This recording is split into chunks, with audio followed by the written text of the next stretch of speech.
O coração pulsante e o pulmão do Velho Mundo são a Índia e a China. A Europa é uma periferia criativa. A conquista espanhola é também uma vitória de alguns grupos indígenas. Essa é a grande descoberta que está sendo posta. O mundo é formado de gentes e a humanidade é una. Olá. Há 100 milhões de anos, uma massa de terra hoje batizada América se desprendeu do supercontinente conhecido como Pangeia. Há 40 mil anos, humanos pioneiros na Sibéria cruzaram uma ponte de terra até o Alasca. Depois disso, o continente desapareceu para o resto do mundo. Então, em 1492, um almirante genovês, valendo-se da bússola inventada na China, de conceitos matemáticos do Egito, um sistema numérico da Índia e cálculos astronômicos árabes redigidos com letras romanas, lançou-se no Atlântico à frente de 3 caravelas espanholas, em busca de especiarias da Ásia, e fez a descoberta que seria o evento mais importante da história mundial no último milênio. Inadvertidamente, Colombo reuniu a humanidade e inaugurou a aldeia global. Das colisões, convergências e misturas de 3 povos, indígenas, europeus e africanos, nasceu um novo mundo, que deu ao velho mundo frutos preciosos, a começar pelo sentido literal. Você consegue imaginar a culinária universal sem o tomate, a batata, o milho, o chocolate? Acrescente a esta cesta o tabaco e a borracha. Mas as dores do parto foram terríveis. Em 300 anos, 15 milhões de africanos foram arrancados de seu continente, na maior imigração forçada da história mundial. Os conquistadores trouxeram não só os dons culturais e materiais da Europa, África e Ásia, mas também seus germes e armas. Entre 80% e 90% dos nativos foram dizimados, a esmagadora maioria por pestes como sarampo, catapora, tifo e difteria, mas muitos pelo aço europeu. A conquista militar dos impérios e terras dos indígenas foi consumada por uns poucos milhares de europeus em algumas dezenas de anos, mas a conquista dos corações e mentes jamais seria completada. Os colonizadores criaram novas nações com os sistemas políticos, legais e linguísticos europeus, mas nas regiões onde grandes populações indígenas persistiram e grandes números de escravos foram importados, emergiram sociedades ocidentais na superfície e não ocidentais no fundo. Onde estará a verdade entre a narrativa triunfalista dos europeus trazendo a civilização aos selvagens e a narrativa vitimista dos opressores perversos brutalizando oprimidos inocentes? Quais as grandes virtudes e vicissitudes das heranças coloniais para a América Latina e a América anglo-saxã?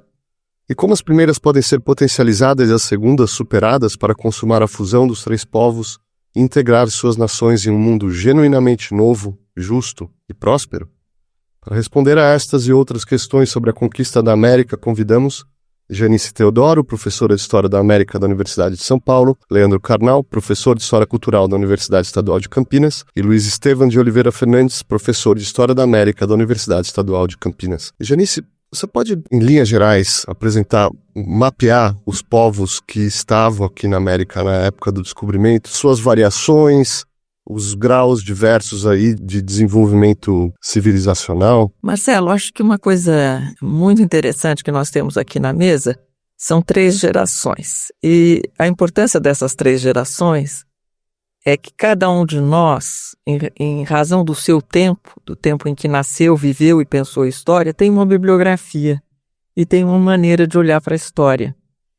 E essa narrativa sobre a história dos descobrimentos, da conquista e da colonização vai variando enormemente, né? Então existe um momento em que o cerne da questão é a história europeia e a Europa descobrindo a América. E a América é quase uma consequência, né, da história europeia, é um capítulo da história europeia. Eu tenho a sensação que eu represento uma geração de tradição historiográfica na qual ela está muito ancorada na análise dos textos dos religiosos, porque eles foram os primeiros que se preocuparam em compreender a língua indígena. Então, eu acho que a década de 60, eu penso que a década de 60 e 70 foi a entrada dos estudos de antropologia e etnografia e linguística na análise histórica, ou seja, foi o momento em que o indígena, os povos originários, entraram na história da América. E eu inaugurei, então, um grupo de pesquisa, naquela época, há muitos anos atrás, no século passado, onde cada um dos meus alunos se dedicava ao estudo de um cronista. Por que um cronista? Isso o Leandro vai poder explicar bem. A ideia que a Janice introduziu de chamar atenção para esse grupo indígena que não se enquadra nos modelos europeus, que tem um desafio linguístico, começa com o debate sobre parte do que você introduziu, Marcelo, que é o 12 de outubro. O 12 de outubro era comemorado como o descobrimento da América. Nos Estados Unidos, especialmente no século XX, surgiu o dia de Colombo, Columbus Day, o dia de Colombo. Na América mais indigenista é chamado Dia de la Raza, ou seja, o dia da raça, é o dia da resistência, o início de um grande desastre, um dos maiores genocídios da história. Por exemplo, o número que você deu de mortes, ele vale especialmente para indígenas do litoral ou do Vale do México. No caso das populações andinas, quanto mais altas, mais sobrevive. Quanto mais próximos do sistema colonial, mais elas são destruídas. E todas essas questões dizem respeito a quem somos.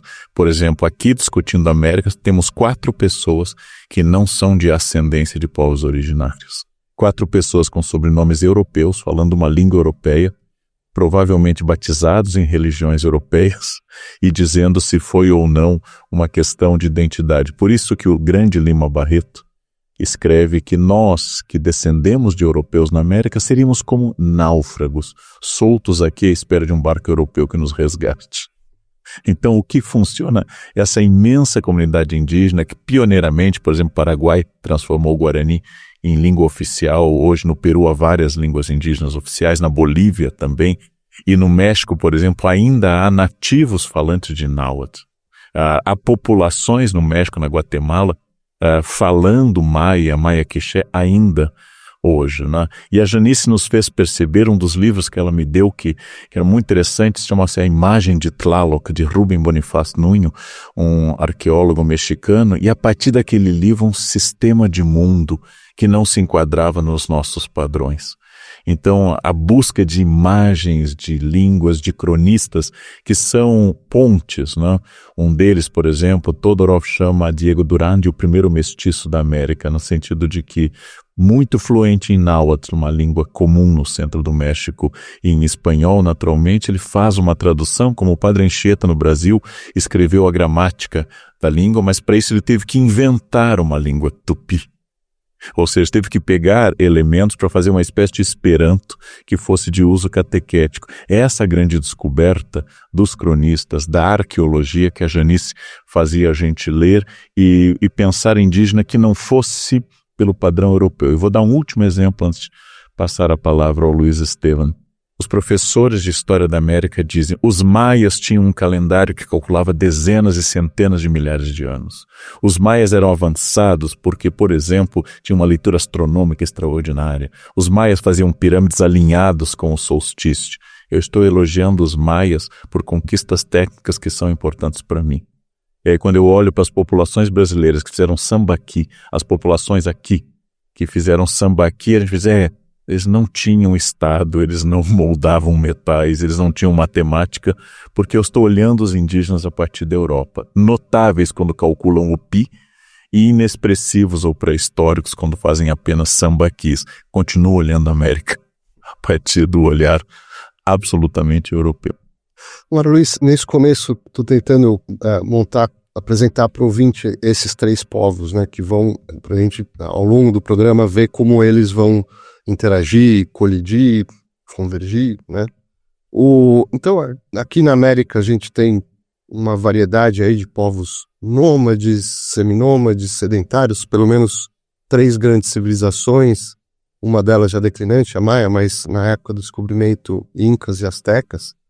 Se a gente olhar para o outro lado do Atlântico, você tem, no século XV, Espanha e Portugal liderando um movimento, uma mudança do eixo civilizacional para o Atlântico, e pelo menos 4 elementos importantes nisso.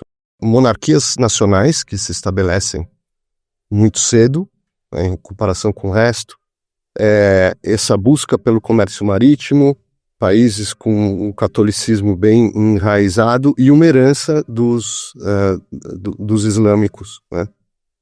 como que esses dois países que vão liderar esse início da colonização, os primeiros conquistadores aqui da América, como que eles estão promovendo essa aventura ali na Europa? Então, Marcelo, eu acho que primeiro a gente precisa realocar a Europa no mundo. Acho que faltou isso. Então, eu concordo. Está passando por um momento em que a Europa está se reinventando, né, e está começando a sair de si mesma.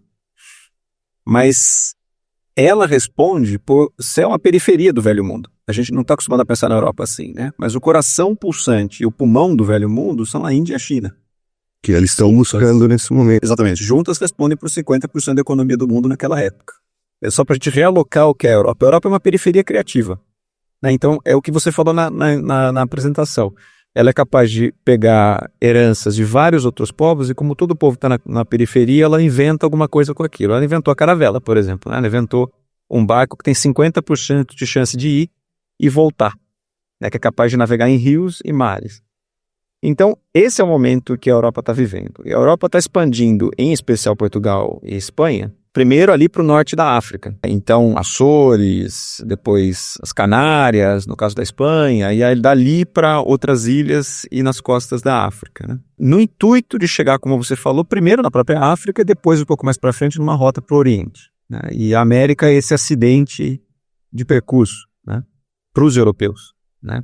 Agora, quando a gente inverte a visão, também é um acidente muito estranho para os indígenas que aqui estavam, né? Que vão ver aqueles barcos, que os poucos relatos que a gente tem dessa época, que pareciam castelos flutuantes e aqueles cavalos que você tinha na América e que visão é aquela. Mas a gente se engana se achar que desse lado também não houve uma percepção muito clara de quem eram aqueles europeus de maneira muito rápida. E uma negociação, como você falou, entre eles. Mas é um pouco essa a Europa. O catolicismo é arraigado?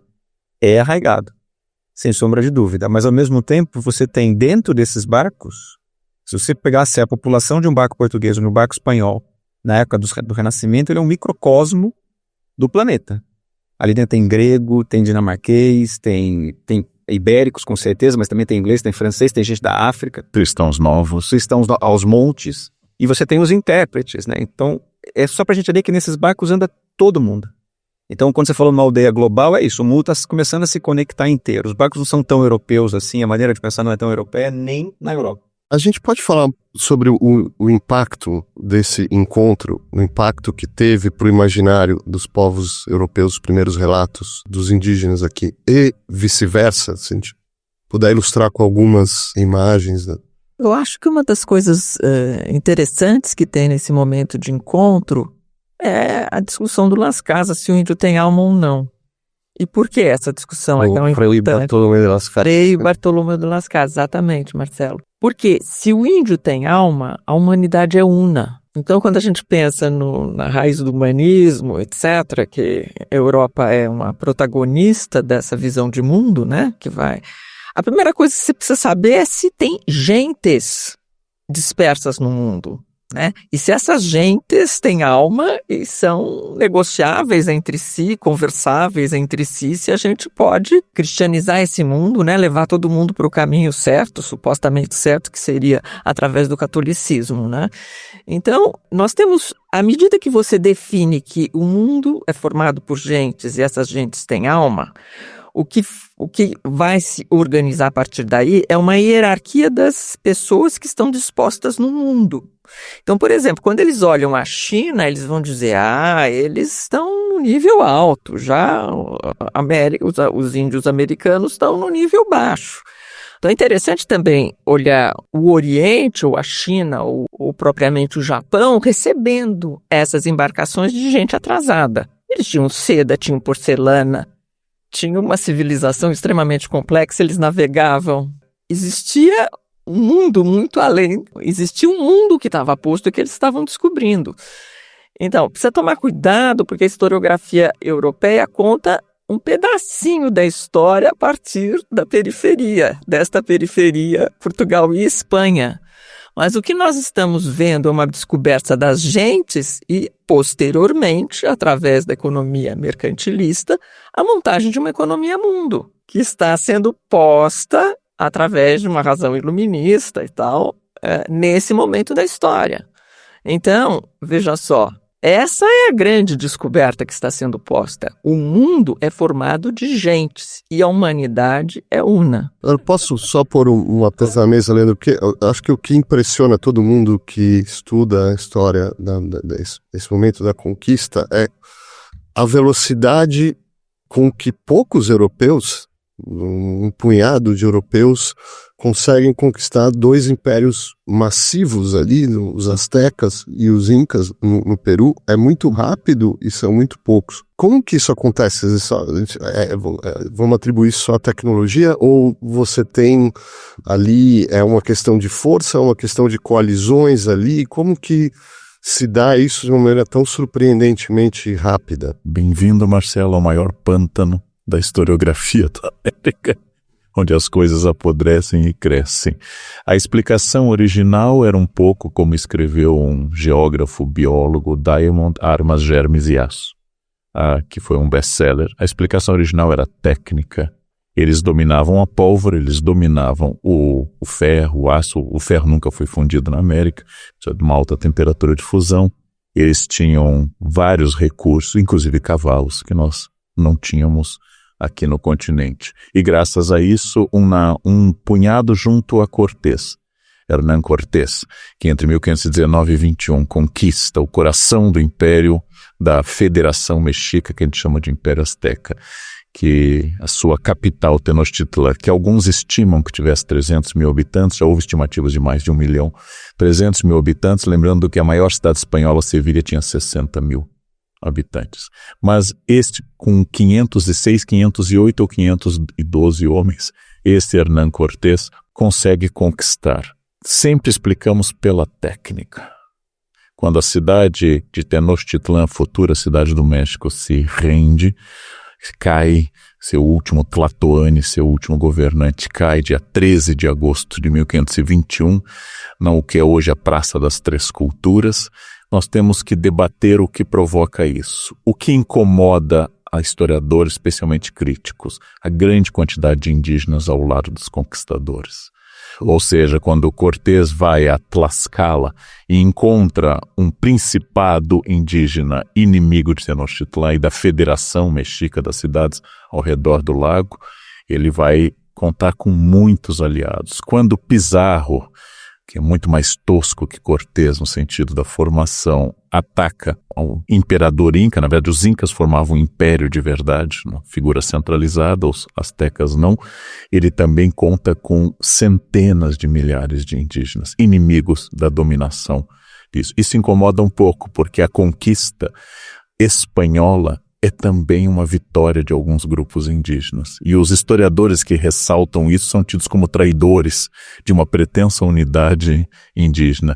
Segunda questão, o peso das doenças, muito importante, a falta de resistência. A América era um continente isolado, você lembrou, a América se separou e quando o gelo se dissolveu entre o atual Alasca e Vladivostok na Ásia, nós ficamos muito isolados.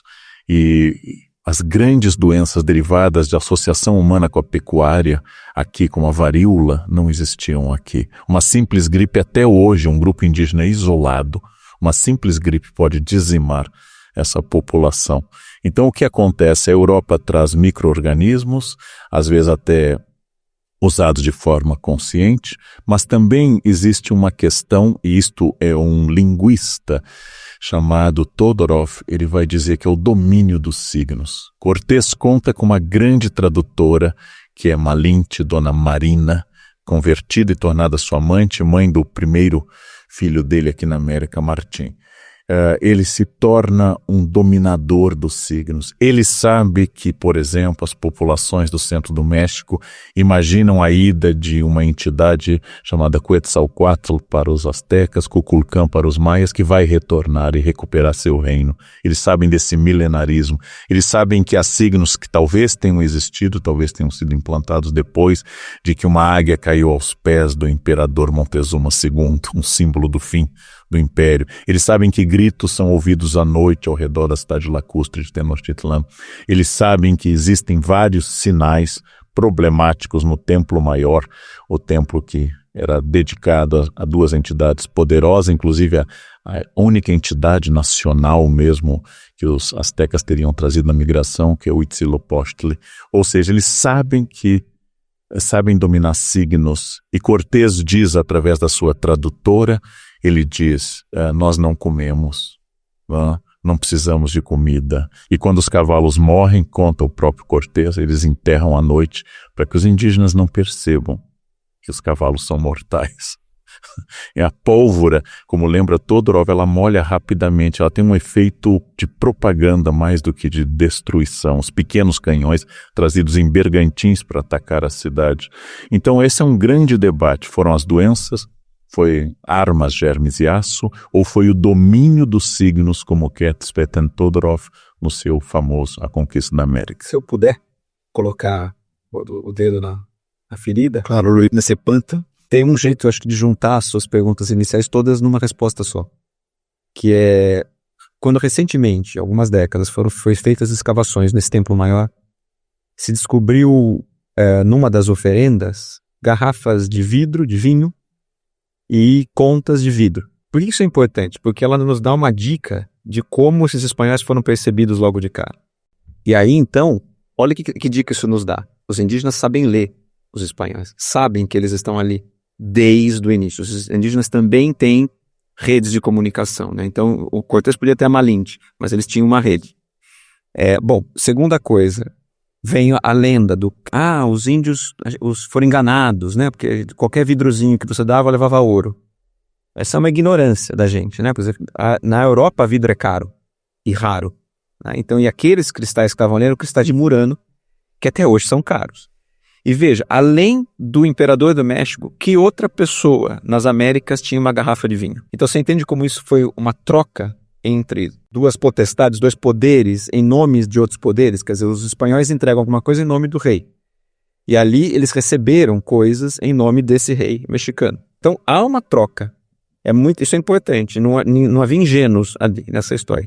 E hoje, sei lá, 50 anos para cá, mas mais recentemente, a gente tem usado cada vez mais fontes indígenas para narrar como foi a visão desses indígenas sobre essa conquista. E aí o curioso é que as coisas que estão nas fontes espanholas meio que desaparecem. E, como o Leandro falou, se torna também uma vitória indígena de grupos aliados contra um poder opressor da Cidade do México, ou um poder opressor dos Incas. Então, é curioso como você pode ler, dependendo da fonte, joga a coisa para lá e para cá, mas certamente é um jogo entre pessoas que sabem que estão jogando. E tem diplomacia. A gente tende a pensar em indígena só como religião. Tudo no indígena é religião. Ou tudo para o europeu é catolicismo. Calma. Tem política, tem diplomacia, tem jogo, tem estratégia dos dois lados, isso é nítido nas fontes. Agora, Janice, a gente tem esse cenário da conquista espanhola, digamos, Mesoamérica, México, Andes, grandes impérios ali, conquistas territoriais.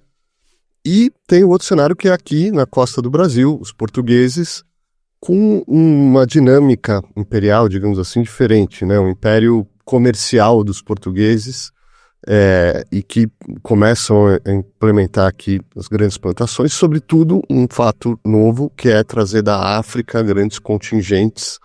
Acho que a gente pode comparar um pouco, nesse início, as duas formas de conquista e como isso vai afetando a dinâmica aqui da ocupação na América. Então, veja só, o que a historiografia aprofundou, uma historiografia mais, vamos dizer, antiga, mas em grande parte em razão de reflexões que até o próprio marxismo trouxe, que diz respeito à economia, quer dizer, qual era a economia europeia na época e como eles iriam integrar o Brasil e também o México na economia europeia, quer dizer, o que interessava para eles fazer, né? Economia, vamos dizer, mercantilista, né? O que eles iriam retirar da América que poderia ter utilidade na Europa e montar essa rede de comércio que vai se aprofundar cada vez mais, né? E nesse sentido vão ser montados, no caso do Brasil, os engenhos de açúcar com esse interesse, né?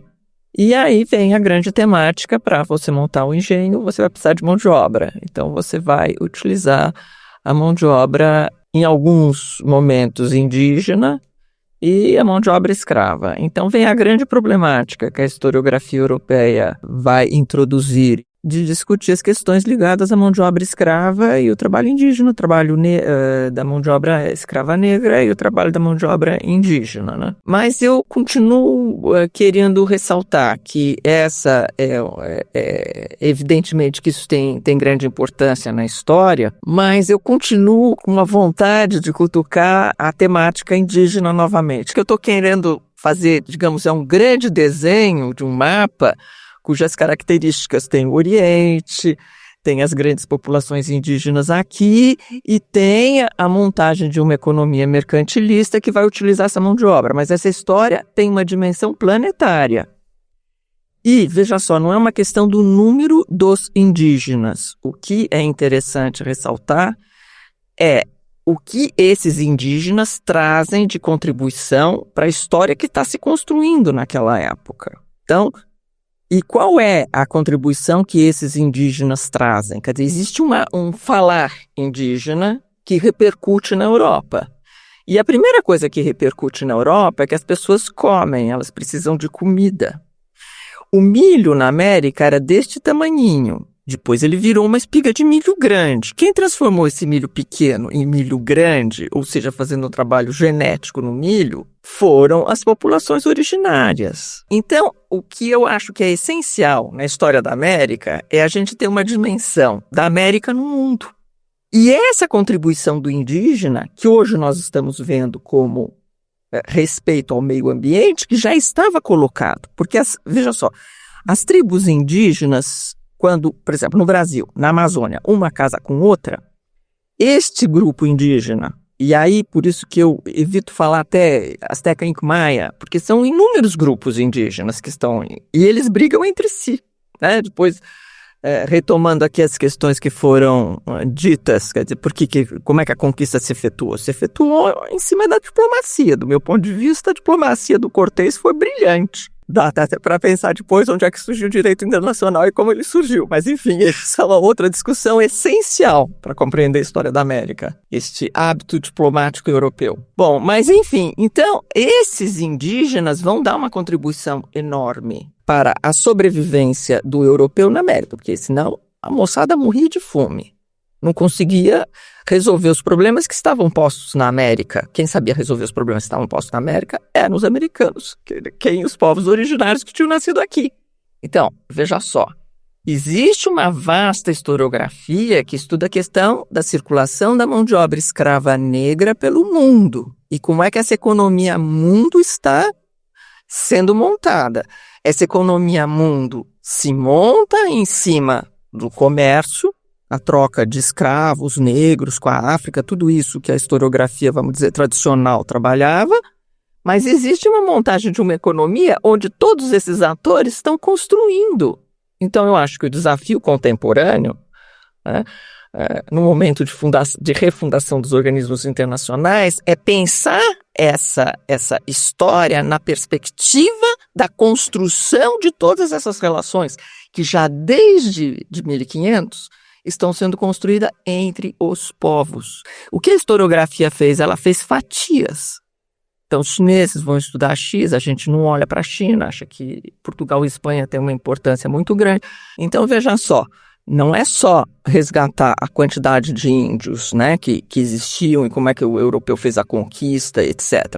É que laços estão sendo criados que vão possibilitar o desenvolvimento dessa chamada economia mundo naquela época. Exato. Agora, Leandro Luiz, então, fazendo de uma maneira, infelizmente, genérica, né? Mas se a gente for esboçar uma dinâmica econômica ali, tem uma triangulação: latifúndio, as minas e o comércio transatlântico. Em termos de relações de poder, você tem a metrópole, a colônia, e aqui dentro da colônia, as relações dos colonizadores com os colonizados e dentro dos próprios colonizados e hierarquias. Como estão se dando essas interações, essas dinâmicas de cima a baixo do continente?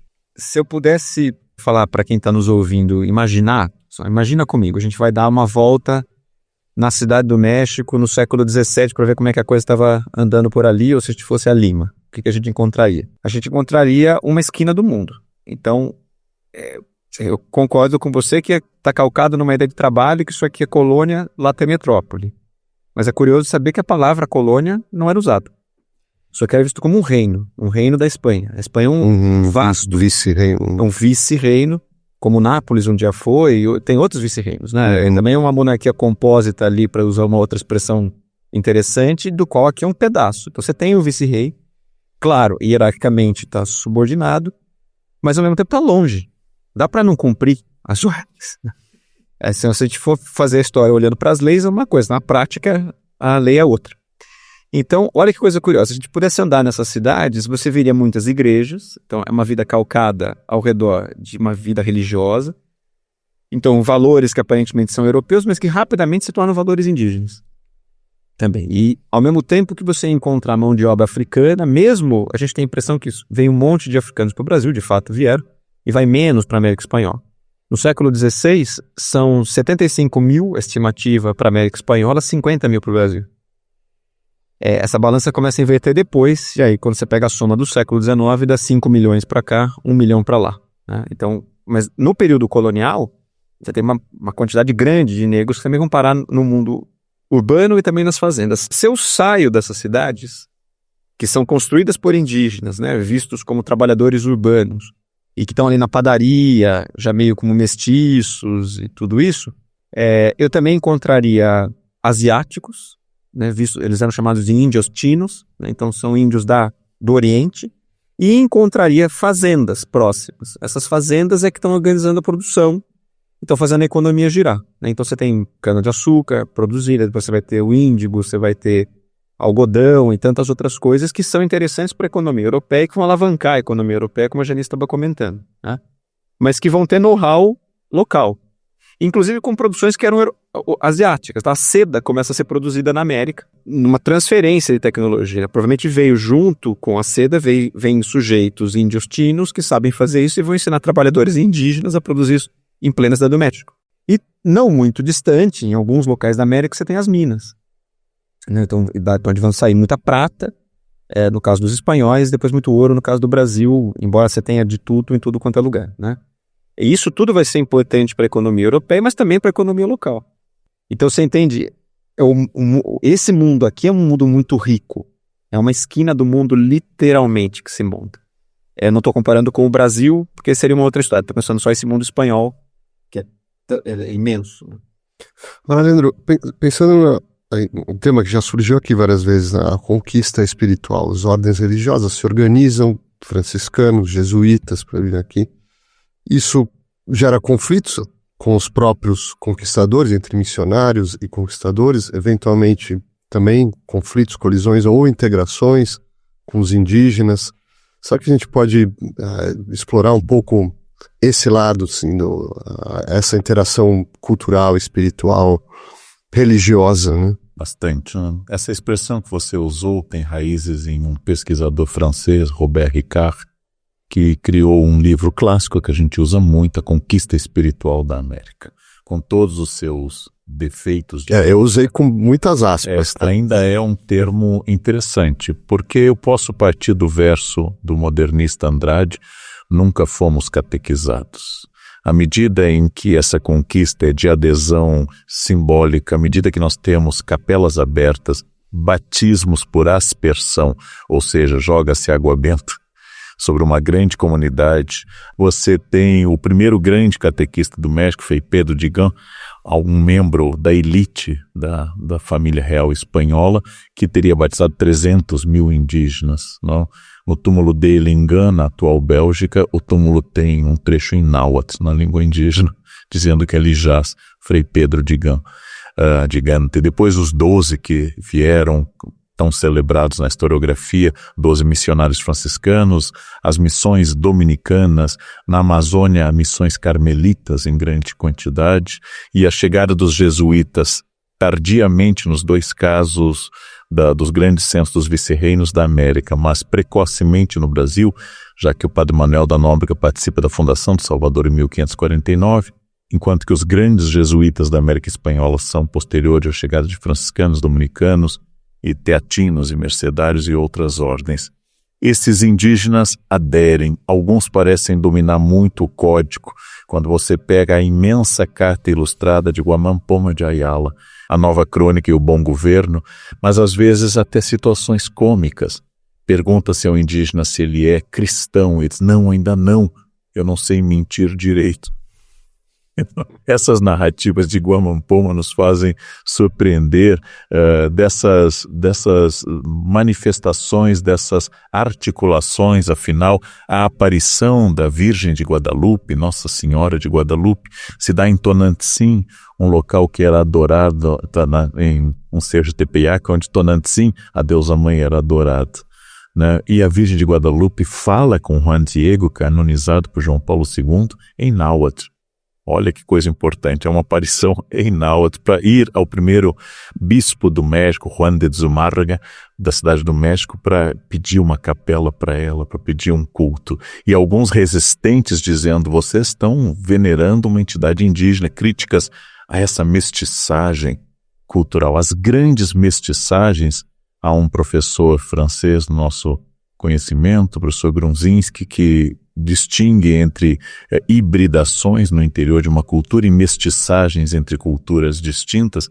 Essas grandes mestiçagens na América são fascinantes. Ao redor de Puebla, de Los Angeles, no México, existem igrejas com uma arte indo-cristã, indígena e cristã, que são anjos com cascas de banana nas asas, são anjos com feições indígenas. Como todo o processo, existe muita troca. Há uma historiografia que rejeita essa troca e fala só da exploração.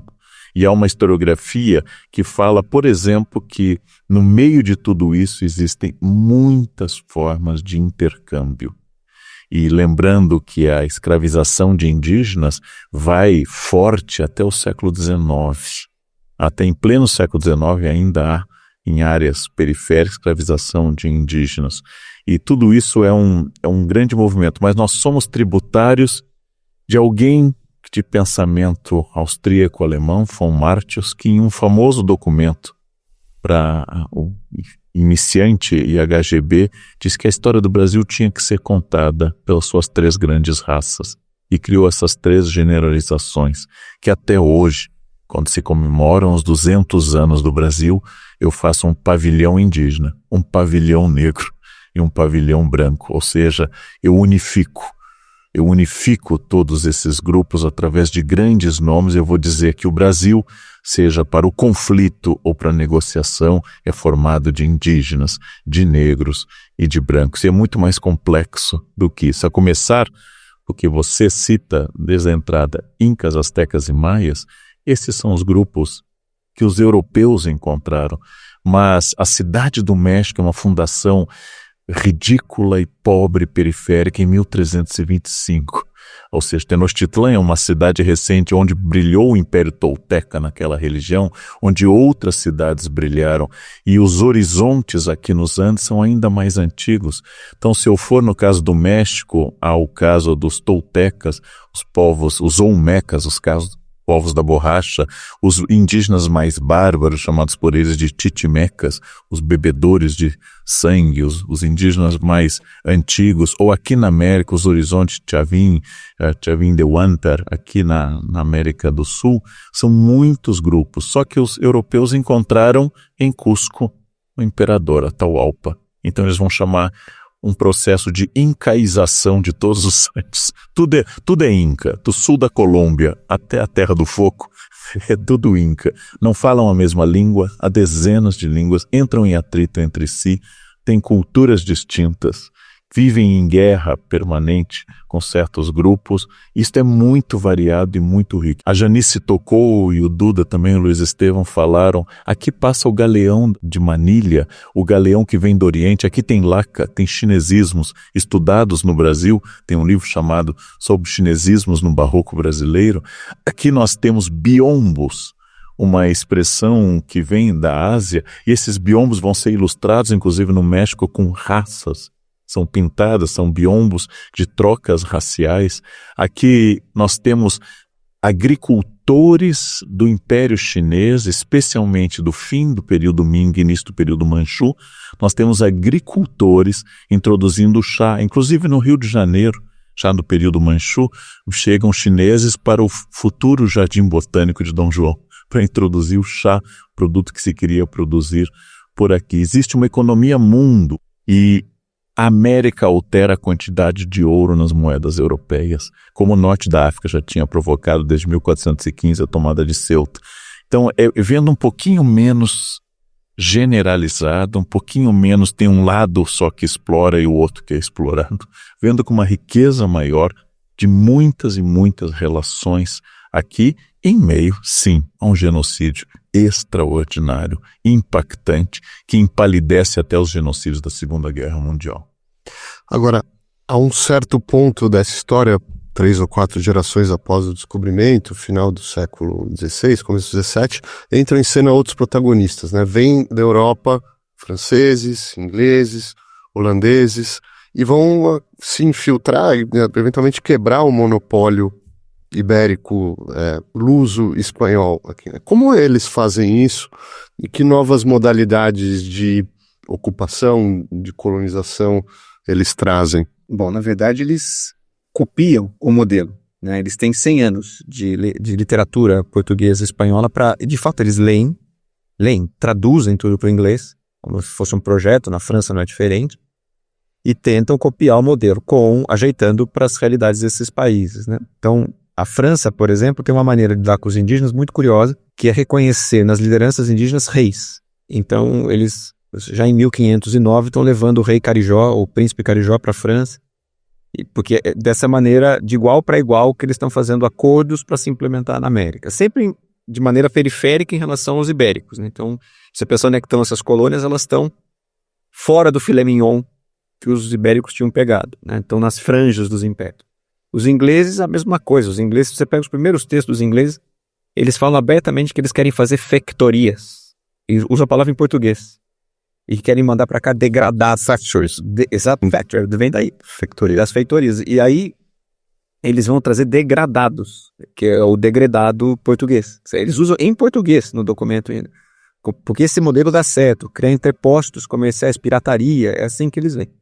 Porque o que eles querem é encontrar grandes reinos, como os espanhóis encontraram, e aí quando eles acharem o novo reino de Atahualpa ou de Montezuma, eles serão tão importantes quanto Portugal e Espanha. Mas não acham. Não tem esse reino, eles ficam procurando e não acham. E aí, não achando, vão recorrer a plantar alguma outra coisa, né? Então vão plantar tabaco na Virgínia, e aí aquilo vai demorar uns 100 anos para gerar algum dinheiro para valer, né? Então é muito periférico em relação aos outros. Você falou, são gerações depois e lentamente aquilo vai se estabelecendo. E aí vai se abandonando o modelo do quinto, o modelo que era mais ibérico, em prol da criação de outros modelos mais específicos desses lugares. Mas no século XVI, século XVII, é quase o Ctrl-C, Ctrl-V com ajustes. Os holandeses são capazes de pegar as mesmas trilhas dos portugueses. Eles desmontam o Império Português e remontam. Então, os mesmos lugares, na Ásia, inclusive, em que os portugueses estavam, agora passam a ser holandeses. Quase que fazendo a mesma coisa que eles tinham feito, que também é um local pequeno, que vai se valer de uma colonização costeira, como os portugueses tinham feito. Mas olhando em retrospectiva, a gente vê que vai se desenvolver essas modalidades específicas, né? E, sobretudo, duas massas ali que vão prevalecer, os latinos, os portugueses e espanhóis, e os anglo-saxões, né? Só que a gente pode comparar essas duas Tem uma questão. O Duda começa a levantar e eu complemento de alguma forma. É muito interessante o Império Português e Espanhol, porque, na verdade, quando o capitão da fragata encostava num porto, por exemplo, da África, ele tinha poder de legislar. E ele tinha o poder de legislar segundo usos e costumes da terra onde ele aportava. Então, os portugueses vão desenvolver um direito que é muito interessante e que permite a manutenção de um grande império colonial, que você não vai contra os interesses do local. Uma coisa é você chegar num lugar e negociar com a pessoa e dizer, eu tenho a minha legislação, você tem a sua legislação. Os portugueses são muito hábeis, por exemplo, na China, o que eles conseguiram fazer. Quer dizer, por que eles sobreviveram na China, em Macau, tanto tempo? Porque eles tinham uma legislação mista. eles conseguiram montar um Estado, né, a monarquia portuguesa, com base numa legislação mista. E pensando o direito natural. Então, veja só, são todos gentes, portanto tem alma, é a gente. Nós temos que montar um grande império, porque nós estamos com a verdade, que é o catolicismo. E nós temos que montar um Estado que funcione a partir de um regramento que respeite os usos e costumes locais. E com isso eles estabelecem uma forma de vida, né, partilhada. Eles fazem uma legislação partilhada. Então, por exemplo, se um português mata um chinês, como é que quem julga? Foi morto o chinês? Então julga de acordo com a legislação chinesa. Então, você vê que o modelo ibérico, ele tem uma característica que é muito própria desse modelo, que é que se constitui nas legislações mistas, cujas tradições desse incorporação de usos e costumes está ligado ao direito natural. Então, na verdade, aqui a gente já está introduzindo uma temática que vai permitir posteriormente a questão da formação dos Estados nacionais e o problema com relação ao indígena, que é a introdução numa mesma legislação de toda aquela população. Então, aquela população, seja indígena, seja portuguesa, ou seja o francês que resolveu viver com a Índia e morar aqui, todos eles vão ser membros de uma comunidade católica, né, do Império Português, e vão ter que funcionar de acordo com a regra, né, com os princípios morais e os mandamentos que a Bíblia define, né, e que vão organizar essa população. Então, quando você vê, por exemplo, a temática indígena, que vai desde 1500 até a Constituição, que o índio é tutelado, na verdade, o que você está criando? Você está criando um Estado que agrega aquela população dentro de uma determinada legislação. E ela deve ser incorporada por todos, porque ela tem base no direito natural. Então, você tem uma grande temática, que é a conformação dos estados, com raiz nos estados ibéricos, que é diferente da alternativa anglo-saxã, que não obrigatoriamente vai definir uma legislação em cima dos costumes locais. Tem uma historiadora com alguma generalização, Patrícia Cid, que faz cerimônias de conquista e fala o que cada grupo usa para marcar a conquista. Os portugueses assinalam as coordenadas astronômicas. Então, estive aqui no delta do Rio Congo e estas são as coordenadas astronômicas. Os franceses tem alguma generalização nisso? Ela pega a fundação da nossa única capital que não nasceu portuguesa, que é São Luís. Os franceses fariam uma procissão, e a procissão marca a posse da terra. Os espanhóis leriam juridicamente um requerimento, em que explicam em espanhol ou em latim a indígenas que Deus, na sua imensa sabedoria, deu o poder ao Papa, o Papa concedeu aos reis católicos o padroado e a posse das Índias, então eles têm que se submeter, e se eles se submeterem serão súditos, se eles não se submeterem serão rebeldes. E os ingleses plantam um jardim e negam o direito de posse aos indígenas nas colônias, porque os indígenas não produzem agricolamente no modelo que eles conhecem. Então, o que torna um inglês dono da terra é fazer a terra produzir e o jardim. A concepção, a Janice lembrou muito bem, o indígena está como parte do império, o único império que debate a ética no debate entre Sepúlveda e Las Casas é o Império Espanhol. Os ingleses da América do Norte vão afastando os indígenas para reservas, cada vez mais para o oeste. Ou seja, existem grandes trilhas de lágrimas no século XIX, no governo de Andrew Jackson, o presidente democrata para os norte-americanos, mas um terror para os indígenas, como aqui na América no XIX, o Duda, o Luiz Estevam. Quando a gente fala Duda, leia-se Luiz Estevam.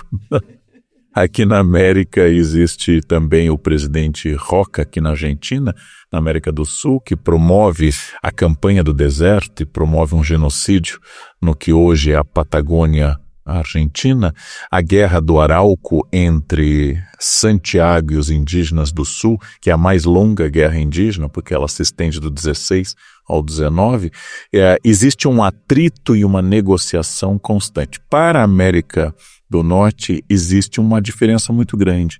Tradicionalmente, as religiões reformadas, especialmente de ascendência calvinista, não querem incorporar o indígena. Há exceções notáveis, há grupos de catequese, nós já estudamos isso várias vezes, mas, ao contrário de Portugal, que quer a conversão do indígena, o calvinismo trabalha com uma ideia de predestinação e se assemelha a uma tradição judaica de povo eleito. Há conversões, há missionários calvinistas, tem exceções, mas o indígena não é incorporado. Então é uma população que vai trabalhar menos com a mestiçagem, menos com a absorção cultural e mais com o afastamento. Claro, tem muitos modelos. Os Quakers, por exemplo, da Pensilvânia, têm negociações com indígenas completamente diferentes, por exemplo, do que o Mayflower, ao chegar em 1620 na Nova Inglaterra, tem. A Virgínia tem uso de servos temporários europeus, escravizados de origem africana e também indígenas em um modelo muito misto de trabalho para a plantação de arroz, de índigo e futuramente do tabaco e, por fim, já no período colonial, mas explodindo no 19, do algodão. Essas relações com os indígenas e com os escravizados, em geral, são muito variáveis e, naturalmente, tem muitos traços de concepção, como a Janice lembrou desde o início, jurídica. Se é um império, se constitui um grupo apenas, ou essa ideia que está contida em um quadro do século XIX já, em que a civilização vai avançando sobre o oeste americano, representada por uma espécie de imagem de uma liberdade iluminista, e os indígenas e os bisões e os animais vão se afastando, que é John Guest, né? Esse quadro de John Guest, que eles vão se afastando. E, inclusive, vão estendendo fios de telégrafo para mostrar que a civilização, que tem origem lá no porto de Nova York, está avançando. E esta é uma grande questão para as relações que essas populações têm.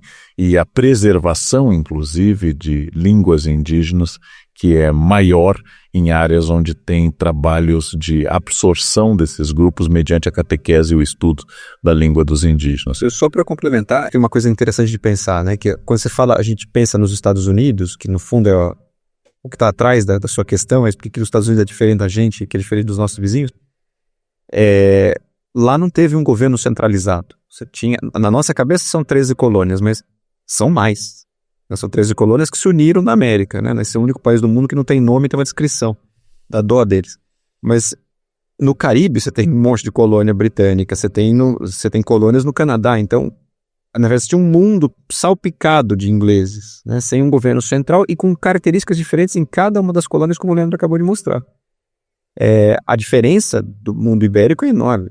Todo mundo responde a um vice-rei ou um governador-geral, ou pelo menos em teoria, né? Que tem um poder central que unifica tudo, como a Janice falou. Então, obviamente, quando for ter uma independência, isso vai chegar às vezes de fato, né? Quer dizer, os Estados Unidos vão ter que buscar um jeito de se unificar. E por isso que depois vai ter guerra civil e tantas outras coisas. E a gente um jeito de não se desintegrar, porque já estava unificado, né? Então é um jogo de opostos aqui que mostra as diferenças nos dois lugares.